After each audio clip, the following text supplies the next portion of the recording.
వర్గ బహుపదికి ఫస్ట్ ఏం చేయాలి? కారణాంక పద్ధతి కనుక్కోవాలి. సొల్యూషన్ వర్గ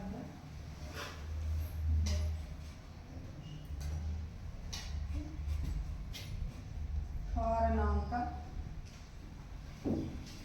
పద్ధతి. ఓకే ఓకేనా? వర్గ బహుపదికి కారణాంక పద్ధతి. సో వర్గ బహుపది అది 3x² minus x minus 4. So కారణాంక పద్ధతి అంటే ఏం చెప్పినారు మీకు? x²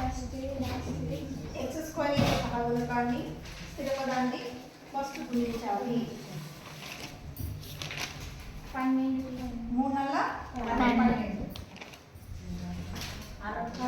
గుణించి వచ్చిన దాని నుంచి 2 కారణాంకాలుగా తీసుకున్నప్పుడు కూడినా తీసేసినా మనకి ఇక్కడ ఏం లేదంటే 1. సో మరి ఇప్పుడు ఈ కారణాంకాలు చెప్పండి. 4 ముళ్ళ 12. 4లో నుంచి 3 పోతే ఎంత? 1 అంటే 1 వస్తుంది కదా, సరిపోతుంది. సో ఇప్పుడు 4 ముళ్ళ 12 x ఉంది కాబట్టి x. సో ఇక్కడ మైనస్ ఉంది పెద్దదానికి, దీనికి ప్లస్. 4లో నుంచి 3 పోతే సరిపోయింది కదా. సో ఇప్పుడు ఏం రాయాలి? మిగిలి x² రాయాలి, స్థిర పదం రాసేయాలి. సో x² ఏముంది? 3x². స్థిర పదం ఏముంది? -4. సో ఇందులో ఏ కామన్ తెచ్చు? ఈ రెండిట్లో నుంచి x కామన్ తెచ్చు, అవునా?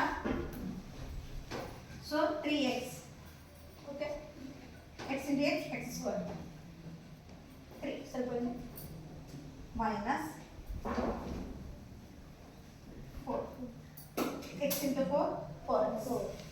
నెక్స్ట్ నేను ఏం చెప్పినా ఇదే ఇక్కడ కామన్గా వస్తుంది, ఆల్రెడీ కామన్గా ఉంటుంది. సో ఇప్పుడు ఏమొస్తుంది? ఇలా 1 వస్తుంది. 3x ఇదే ఇక్కడ వస్తుంది మైనస్ 4.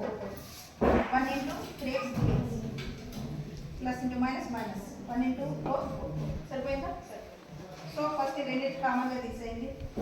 3x minus 4. నెక్స్ట్ మిగిలింది ఏమి? x plus 1. సో ఇప్పుడు 3x is equal to 4 రాయచ్చా? దీన్ని రాయచ్చా? మీకు అలా అర్థం కాదనుకుంటే 4 = 0 పెట్టుకోండి, సమానం చేసుకోండి. 3x is equal to 4, x is equal to 4/3. అవునా? ఇది ఏంటి? అసలు పోతే డివైడ్. నెక్స్ట్ ఇది కూడా అంతే same 0, x is equal to -1. Next ఏం కాదు? నెక్స్ట్ ఏం కనుక్కోవాలి? శూన్యతల మొత్తం.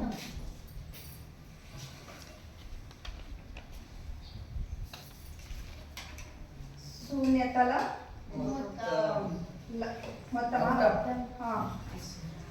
మొత్తము. ఏ సూత్రము? Alpha plus beta -b/a. Alpha అంటే ఏమి? 4/3.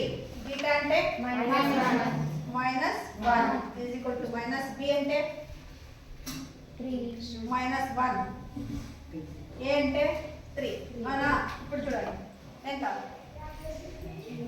ప్లస్ అయిపోయింది. ఇక్కడ 3 ఏం లేదంటే 1 3. అవునా? 4 -3 ప్లస్ ఇంటూ మైనస్ మైనస్. అవునా? ఏమొచ్చారు? 1/3. ఇది మైనస్ ఇంటూ మైనస్ ప్లస్. అవునా? 3 × 3 ఇదేమి? 1/3 is equal to 1/3. అవునా? నెక్స్ట్ శూన్యతల లబ్ధం ఏమి? Alpha beta is equal to c/a. Alpha అంటే ఏమి? 4/3. బీటా అంటే -1. c అంటే -2. a అంటే 3. -1 ప్లస్ ఇంటూ మైనస్ మైనస్ 1 × 4 4/3 ఇది కూడా -4/3.